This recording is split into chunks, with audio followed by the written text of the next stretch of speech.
Hello, friends, and welcome back to r/ProRevenge. Let's start our video with a story in which the manager of our OP got his dose of karma. But before we begin, don't forget to subscribe to our channel if you're new here and turn on notifications so you don't miss a new video every single day. Here we go. I denied a cop the bathroom code at Subway. So I was working at Subway a few years ago and a man came in with his wife and 2 children. I had all 4 sandwiches started when the man asked me for the code to the bathroom. The policy was you had to make a purchase to get the bathroom code, but by the way he was doing the potty dance, it was pretty apparent this guy needed to go. Obviously, either he or his wife will pay for the 4 sandwiches I've already started. The next day, my boss sits me down and lectures me about how the code is on the receipt for a reason. She watched the tape and sees me give the man the code and tells me, I don't care who it's for, whether it's your friend, family, or whatever, you name it, you do not give the code under any circumstances. Later on that night, I was working by myself when some guy in a trench coat and greasy long hair came in the side door and said, Hey man, somebody got seriously effed up outside. A long line of customers waited for me while I subtly grabbed the bread knife, sharp AF, and went around to check. It wasn't the best part of town, so you never know with people. Anyways, as Trenchcoat Man stated, someone was seriously effed up outside. His face was all bloody and he was just a mess. I called 911 and went back to making sandwiches. Sometime later, a few cop cars and an ambulance showed up. They were doing their business outside, and then one of the officers comes in and asks for the bathroom code. Like 6 hours earlier, my boss told me not to give it under any circumstances without a purchase. I laughed a little and told him what I told all the other customers. I'm sorry, you have to make a purchase first. You can get a cookie and then it'll be on the receipt. He didn't realize the laugh was really at myself and how awkward of a situation he unknowingly put me in, nor did I have a chance to explain it before the laugh and rejection of the bathroom code caused the cop to become straight up furious. He gives me 3 warnings to give him the code. Each time I tell him I'm not going to give it to him, and the customers are on my side, telling him I'm just doing my job. After his 3rd warning, he shook his head and muttered, I can't believe you're interfering with an ongoing investigation, and he uses the walkie on his shoulder to get some information. About 5 minutes later, one of the cops handed me the phone. I answered and my manager said, Are you effing serious? Long story short, the cop got the bathroom code and a free bag of chips. Manager takes away all ability for employees to make sensible choices, then gets mad when sensible choices aren't made. Never gets old. And our next story. Entitled mother gets angry at me for manhandling her son after he broke my parents' fence, then refuses to pay. So for a bit of backstory, my parents sometimes ask me or my siblings to watch the house while they're gone because they don't want to leave the dogs alone for an extended period of time.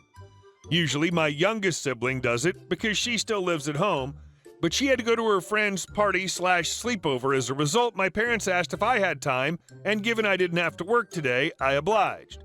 My parents live in a large village, essentially one that gives you the illusion of rural, but in reality it's a 5 to 10 minute drive from several bigger towns and a city.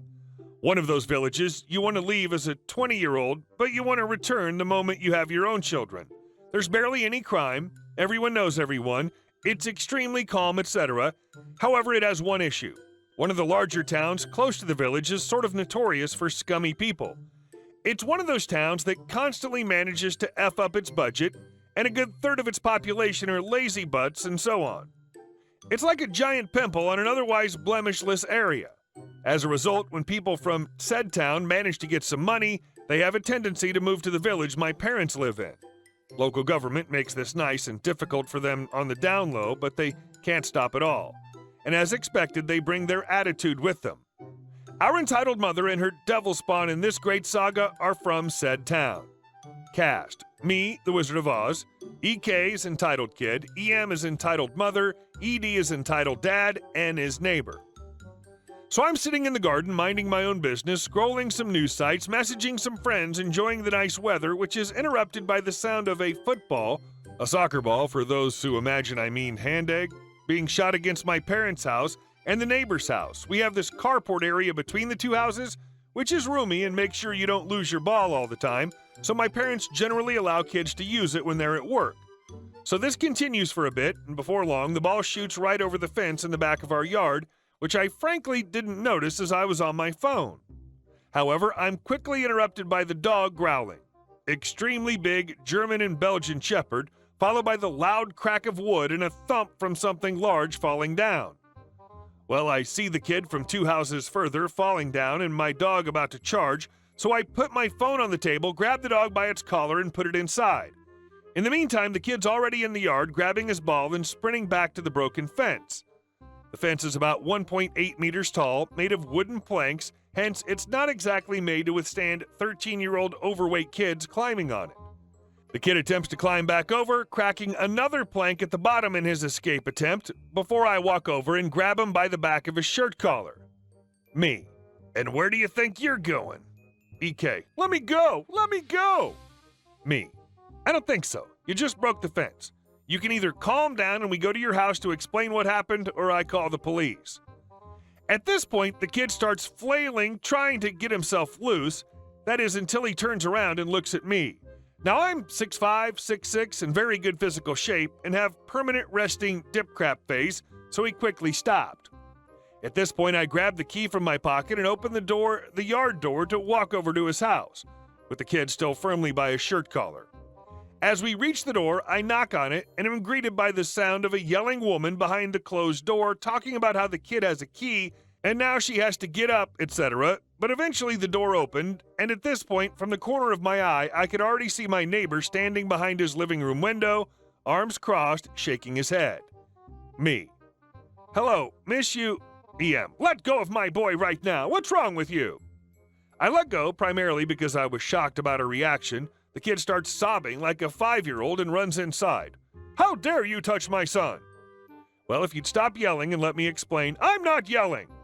Note of the OP: she was yelling. Right. Regardless, your son just broke my fence and that gives you the right to manhandle my son? I did not manhandle your son. I grabbed the collar of his shirt because he was trying to run away after he broke the fence. Now, you can either calm down and we can come to an agreement how to handle this, or I can call the police and have them deal with it.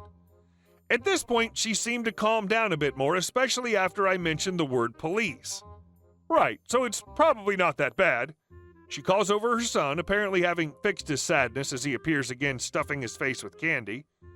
"Say sorry to the neighbor." "Sorry." And then he bolts off again, not even giving me a chance to reply. Well, with that out of the way, she attempts to close her door, but I quickly shake off my shock and put my foot in the door, pushing the door open again, and at this point, raising my voice substantially. Me: "Excuse me, your son broke the fence. It's all fine and dandy he gave a half-butted apology on your orders, but that still leaves the fact that he just broke a 200-euro wooden fence that'll need to be replaced. My son said he's sorry, and that's the end of it." At this point, the neighbor's opened his door, leaning against his doorpost to listen in as his eyes are summoning a hurricane by the sheer amount of rolling they're doing. Just a little note, he dislikes them a lot. He's had a lot of problems with them ever since they moved in. Once again, our EM attempts to close the door on me, but I still have my foot in the doorway, so all she's doing is giving my toe a thrashing. Me: "Look, this is the last time Her hulking 5'5" muscle mass of a husband appears now, visibly upset, annoyed, every muscle within his noodle arm straining, his balding head glistening in the sun, peeking through the door opening, though slightly obscured by the 3 strands of hair combed over his head from the side as his enormous shape looks up at his taller wife. ED: "And what's the problem here?" EM: "He's yelling at me and manhandled our son." "I'll get you, you butthole." The door swings open, and as you might imagine, I'm just shaking on my legs. This pure, mighty example of masculinity threatening to do me harm? Gosh, I've never been so terrified in my life. Me: "Look, dude, I didn't do jack crap to your son, and the only one who's been yelling this entire time is your wife. Now, your son broke my fence. You can either get it repaired or give me the money to buy a new one, or pay me for the time it takes to replace it. I wouldn't charge labor costs, but given they were being jerks, so can I. Or we can get the police involved." "You have no proof of what happened, so just go fix it yourself, butthole. And if I ever see—" Neighbor: "I saw everything. Your son broke the fence and tried to run away. Also, your wife just assaulted the neighbor with the door." You can clearly spot a devious smirk on the neighbor's face. He likely didn't see anything, but like I said, He absolutely hates them, and this was him taking revenge, I think. At the same time, I can see EM and ED visibly losing all the bravado they had left. Me.